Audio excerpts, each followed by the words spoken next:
Birmingham பகுதியில் ஒரு 19 வயதுடைய மாணவர் கொல்லப்பட்டிருக்கின்றார் கத்திக்குத்து தாக்குதலில்.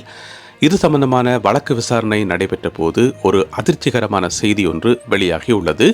அதேவேளையில் கொல்லப்பட்ட மாணவனுடைய தந்தையாராகிய சுரேஷ் தன்னுடைய மகன் பற்றி சில முக்கியமான தகவல்களையும் சொல்லியிருக்கின்றார். அவற்றை தொகுத்து இந்த வீடியோவில் பார்க்க போகின்றோம்.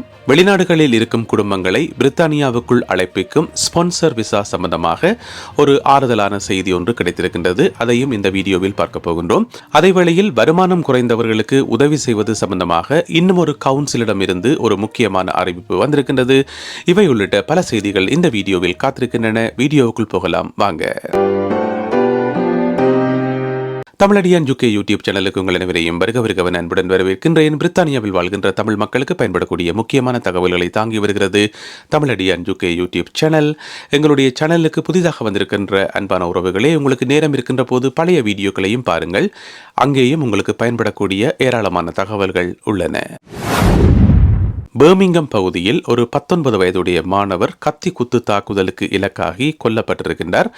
இந்த கொலை சம்பவம் சம்பந்தமான வழக்கு நீதிமன்றத்திலே விசாரணைக்கு வந்தபோது ஒரு அதிர்ச்சிகரமான செய்தி ஒன்று வெளியாகியுள்ளது. அது என்னவென்றால், இந்த கொலை சம்பவத்தில் ஈடுபட்டவர்கள் 2 பேர். அந்த 2 பேருக்குமே 12 வயசு. 12 வயதுடைய 2 சிறுவர்கள் தான் இந்த மோசமான தாக்குதலில் ஈடுபட்டு ஷவன் என்று அழைக்கப்படும் இந்த 19 வயது மாணவனுடைய கொலைக்கு காரணமாக இருந்திருக்கின்றார்கள். இவர்கள் 2 பேருமே மைனர் என்பதால் அவர்களுடைய பெயர் விவரங்களோ ஏனைய விவரங்களையோ நீதிமன்றமோ போலீசாரோ வெளியிடவில்லை. இருந்த போதிலும் அவர்கள் கைது செய்யப்பட்டு இப்பொழுது அவர்கள் மீதான விசாரணைகள் நடைபெற்றுக் கொண்டிருக்கின்றன. இந்த கொல்லப்பட்ட மாணவனுடைய பெயர் ஷவன். ஷவனுடைய தந்தையாரின் பெயர் சுரேஷ், தாயாரினுடைய பெயர் மானேஸ்வரி. இப்பொழுது நீங்கள் படத்திலே பார்க்கின்ற இவர்கள் தான் பெற்றோர்கள். இவர்கள் தங்களுடைய பிள்ளையை பற்றி சொல்லும்போது அவர் ஒரு அமைதியான பிள்ளை என்றும் படிப்பிலே மிகுந்த ஆர்வம் உள்ளவர் என்றும் அவருக்கு ஏதோ ஒரு வகையான ஒரு வருத்தம் இருந்தது என்று சொல்லியும் அதற்கான சிகிச்சை நடைபெற்றுக் கொண்டிருந்தது என்று சொல்லியும் அந்த சிகிச்சையெல்லாம் பூரணமாக நிறைவு பெற்ற பின்னர் அவர் பூரணமாக குணமடைந்ததன் பின்னர் அவர் படிப்பிலே முழுமையாக கவனம் செலுத்தி ஒரு என்ஜினியராக வர வேண்டும் என்கின்ற ஒரு கனவிலே இருந்தார் என்று சொல்லியும் தன்னுடைய அன்பான மகனை தாங்கள் இழந்து விட்டோம் என்று சொல்லியும் அவர்கள் கவலையுடன் தெரிவித்திருக்கின்றார்கள். இந்த சம்பவம் பர்மிங்கம் பகுதியில் இருக்கக்கூடிய ஒரு பூங்காவிலே நடைபெற்றிருக்கின்றது. ஒரு நாள் மாலை இந்த ஷவனும் அவருடைய நண்பரும் பூங்காவுக்கு சென்று கொண்டிருந்த போது, ஒரு பார்க்குக்கு போயிருந்த போது அங்கே ஒரு சில இளைஞர்கள், வயது குறைந்த 12-13 வயதுடைய சிறுவர்கள் விளையாடி கொண்டிருக்கிறார்கள். அந்த சிறுவர்களுக்கும் இவர்களுக்கும் இடையில வந்த ஒரு கருத்து முரண்பாடு தான் கடைசியில் கொலை சம்பவமாக போய் முடிந்திருக்கின்றது. எனவே 12 வயதுடைய சிறுவர்கள் கூட இப்படியான கொலை சம்பவங்களில் ஈடுபடுவார்களா என்பதுதான் இங்கு இருக்கக்கூடிய அதிர்ச்சிகரமான செய்தி. தங்களுடைய மகன் ஷவனை இழந்து நிற்கும் பெற்றோர்களாகிய சுரேஷ் மற்றும் மானேஸ்வரி ஆகியோர் இப்பொழுது ஊடகங்களில் தங்களுடைய மகனை பற்றி கவலையுடன் குறிப்பிட்டிருக்கின்றார்கள். UKயில் பாடசாலை ஆசிரியர்களுக்கு கடும் தட்டுப்பாடு நிலவுவதாக புதிய அறிக்கை ஒன்றில் சொல்லப்பட்டுள்ளது.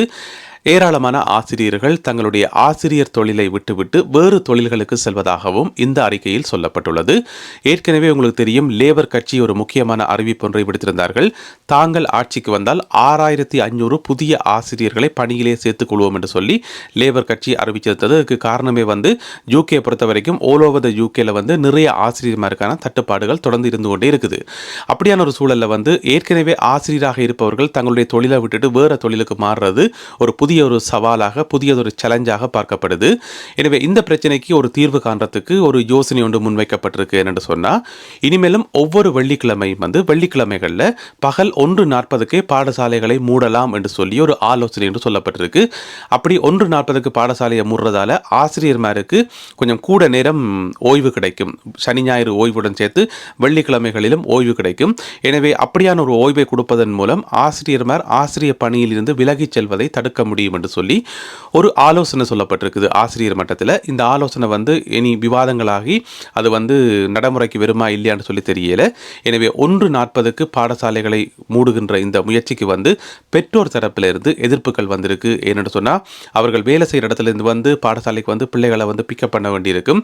அதனால அவர்கள் பிக்கப் பண்ற அந்த டைம் மாறுபடைக்குள்ள அது தங்களுக்கு அது இடைஞ்சலாக இருக்கும், தங்களால் அது சமாளிக்க முடியாமல் இருக்கும் என்று சொல்லி பெற்றோர் தரப்பில் சொல்லப்பட்டிருக்குது.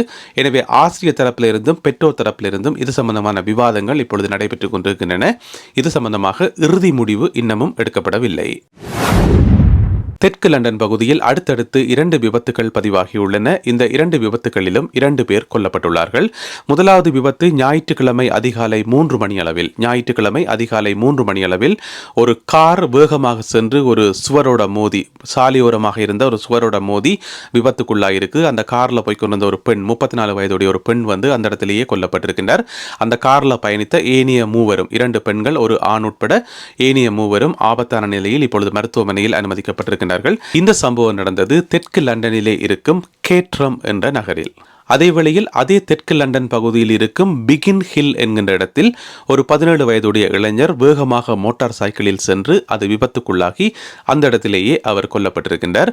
இந்த சம்பவமும் ஞாயிற்றுக்கிழமை அதிகாலை வேளையிலே நடைபெற்றிருக்கின்றது. நேற்று அதிகாலை வேளையிலே நடைபெற்றிருக்கின்றது. இந்த சம்பவத்தில் இன்னும் ஒரு 17 வயதுடைய இளைஞர் போலீசாரால் கைது செய்யப்பட்டிருக்கின்றார் சந்தேகத்தினுடைய அடிப்படையில். இவை கடந்த 24 மணி நேரத்தில் தெற்கு லண்டனில் பதிவாகிய விபத்து சம்பவங்கள்.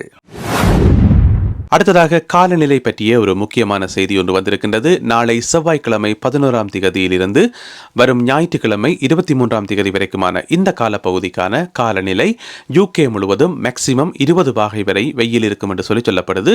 சனியாக இருந்தாலுமே கூட இடைக்கிடை மழை பெய்யும், இடைக்கிடை மின்னல் இடி முழக்கங்களும் இருக்கும் என்று சொல்லப்படுது. ஆனால் அடைமழை என்று சொல்லி எதிர்வு கூறப்படையில மெல்லிய லைட் ரெயினாக இருக்கும் என்று சொல்லப்படுது.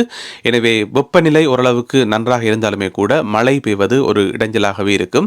இதுதான் இந்த வாரத்துக்கான காலநிலையாக இருக்கின்றது. நாளை செவ்வாய்க்கிழமை தொடக்கம் அடுத்த ஞாயிற்றுக்கிழமை வரையான காலப்பகுதியில் மேக்சிமம் 20 பாகைக்கு வெயில் இருக்கும். நொட்டிங்கம்ஷையர் கவுன்சிலில் இருந்து ஒரு முக்கியமான அறிவிப்பு வந்திருக்கின்றது. அதாவது நொட்டிங்கம்ஷையர் கவுண்டி கவுன்சில் இவர்களிடமிருந்து வந்திருக்கக்கூடிய அறிவிப்பு என்று சொன்னால், வருமானம் குறைந்தவர்களுக்கு உதவி செய்வதற்காக 110 பவுண்ட்ஸ் ஒவ்வொரு குடும்பத்துக்கும் அவர்கள் ஒதுக்கியிருக்கின்றார்கள். ஒவ்வொரு வருமானம் குறைந்த குடும்பத்திற்கும் 110 பவுண்ட்ஸ் அவர்கள் கொடுக்க போகின்றார்கள். இதற்காக மொத்தம் 5.6 மில்லியன் பவுண்ட்ஸை ஒதுக்கியிருக்கின்றார்கள். எனவே எலிஜிபிள் உள்ளவர்களுக்கு இந்த கொடுப்பனவு வழங்கப்படும் என்று சொல்லப்படுது. இதற்கான கடிதங்கள் இந்த ஜூன் மாதம் முழுவதும் அனுப்பி வைக்கப்படும் என்று சொல்லி இந்த கவுன்சிலில் இருந்து வந்திருக்கக்கூடிய அறிக்கையில சொல்லப்பட்டிருக்குது. இது எலிஜிபிள் உள்ள குடும்பங்களுக்கு மட்டுமே வழங்கப்படும் என்று சொல்லப்பட்டிருந்தாலுமே கூட, உங்களுக்கு ஒருவேளை கடிதம் நீங்கள் நொட்டிங்கம்ஷையர் கவுன்சிலில் வசித்து உங்களுக்கு ஒருவேளை லெட்டர் வேலையில் என்று சொன்னால், உங்களுக்கு எலிஜிபிள் இருக்குன்னு சொல்லி நீங்கள் நினைச்சிங்கன்னு சொன்னால், நீங்கள் கவுன்சில் வெப்சைட்டில் போயிட்டு அப்ளை பண்ண முடியும் என்று சொல்லி கவுன்சில் வெப்சைட்டில் சொல்லப்பட்டிருக்குது. எனவே உங்களுக்கு எலிஜிபிள் இருக்குன்னு சொல்லி நீங்கள் நினைச்சிங்கன்னு சொன்னால் நீங்களும் அப்ளை பண்ண முடியும். இதற்காக 110 பவுண்ட்ஸ் ஒவ்வொரு குடும்பத்திற்கும் வழங்குவதற்கு முன் வந்திருக்கின்றது Nottinghamshire county council. Reunite families UK என்கின்ற ஒரு அமைப்பு ஒரு நல்ல காரியம் செய்திருக்கின்றார்கள். அது என்னவென்று சொன்னால், உச்ச நீதிமன்றத்தில் ஒரு வழக்கு போட்டிருக்கணும். யாருக்கு எதிரான வழக்கு என்று சொன்னால், UK அரசாங்கத்துக்கு எதிரான வழக்கு, ஹோம் ஆஃபீஸுக்கு எதிரான வழக்கு. அந்த வழக்கில் என்ன சொல்லப்பட்டிருக்கு என்று சொன்னால், உங்களுக்கு தெரியும், இப்போ வெளிநாட்டில் இருக்கிற எங்களோட குடும்பங்களை வந்து நாங்கள் ஸ்பான்சர் பண்ணணும் என்று சொன்னால், அதுக்கு நாங்கள் UKல எவ்வளவு உழைக்கணும், மினிமம் ஒரு வருஷத்துக்கு எவ்வளவு உழைக்கணும் என்று சொல்லி ஒரு கணக்கு ஒன்று இருக்குது. அந்த தொகை கடந்த ஏப்ரல் மாதத்தில் அதிகரிக்கப்பட்டது. இப்போ இருக்கிற சூழலில் ஒரு வருஷத்துக்கு நீங்கள் 29,000 பவுண்ட்ஸ் உழைச்சா மட்டும்தான் குடும்பத்தை ஸ்பான்சர் பண்ண முடியும். 29,000 பவுண்ட்ஸ் ஒரு வருஷத்துக்கு உழைக்கிறதே கஷ்டம். அதுக்கேற்ற மாதிரியான வேலைகளை தேடி பிடிக்கிறது கஷ்டம். அப்படியே நாங்கள் எவ்வளவு கஷ்டப்பட்டு வேலை செய்தாலும், எவ்வளவு மாடு மாதிரி உழைச்சாலுமே கூட அவ்வளவு சம்பளம் எடுக்க முடியுமா என்றது மிகப்பெரிய கேள்விக்குறி. ஏனென்று சொன்னால், வெளிநாடுகளில் இருந்து இங்கே வேலைக்காக அவ்வளவு சம்பளத்தோட வேலையை எடுக்க முடியுமான்றது ஒரு கேள்விக்குறி. அதுபோக வார வருஷம் 2025ஆம் ஆண்டு இந்த தொகை 38,700 பவுண்ட்ஸாக அதிகரிக்க போகுது. அதாவது 2025ஆம் ஆண்டில் நீங்கள் உங்களோட ஃபேமிலியை ஸ்பான்சர் பண்ணுறதாக இருந்தால் ஒரு வருஷத்துக்கு 38,700 பவுண்ட்ஸ் உழைக்கணும். இதுதான் இப்போ புதுசாக கொண்டு வரப்பட்டிருக்கிற மாற்றம். இந்த மாற்றத்தை கொண்டு வந்தது கன்சர்வேட்டிவ் அரசாங்கம், இப்போ இருக்கிற அரசாங்கம். இதுக்கு லேபர் கட்சியும் தன்னுடைய ஆதரவை தெரிவிச்சிருக்குது.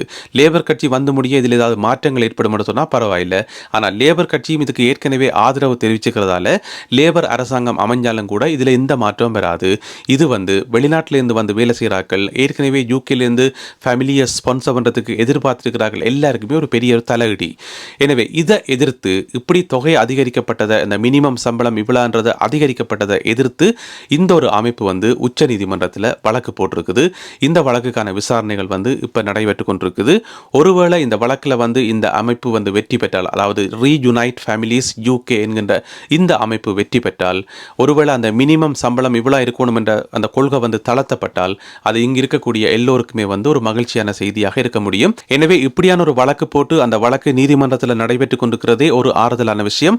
இப்படி சம்பள அதிகரிப்பு காரணமாக ஸ்பான்சர் பண்ண முடியாமல் போனால் ஃபேமிலியை வந்து யூகேக்கு கூப்பிட முடியாது.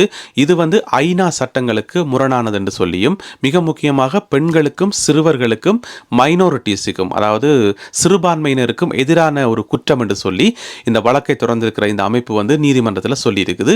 எனவே இந்த வழக்கில் அவர்கள் வெற்றி பெற வேண்டும் என நாங்கள் பிரார்த்தனை செய்வோம். அப்பத்தான் அந்த சம்பளம் தொடர்பான அந்த கட்டுப்பாடு வந்து குறைவடையும்.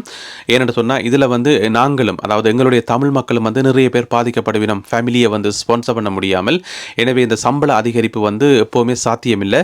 ஒரு வருஷத்துக்கு 38,700 பவுண்ட்ஸ் உழைக்கிறது எல்லாமே வந்து சாதாரண தொழில்களில் சாத்தியமே இல்லை. எனவே இந்த கட்டுப்பாடு குறையணும், இந்த வழக்கு வந்து வெற்றி பெறணும். நல்லது அன்பான உறவுகளே, இன்றைக்கு அவ்வளவுதான் செய்திகள். இந்த செய்திகள் ஏதோ ஒரு வகையில் உங்களுக்கு பிரயோசனமாக இருந்திருக்கும் என நம்புகின்றேன். அப்படி பிரயோசனமாக இருந்தால் இந்த வீடியோக்கு ஒரு லைக் போடுங்க. இந்த வீடியோவை உங்களுடைய உறவினர் நண்பர்களுக்கு ஷேர் பண்ணுங்க. மீண்டும் மற்றொரு வீடியோவில் சந்திக்கின்றேன். நன்றி, வணக்கம்.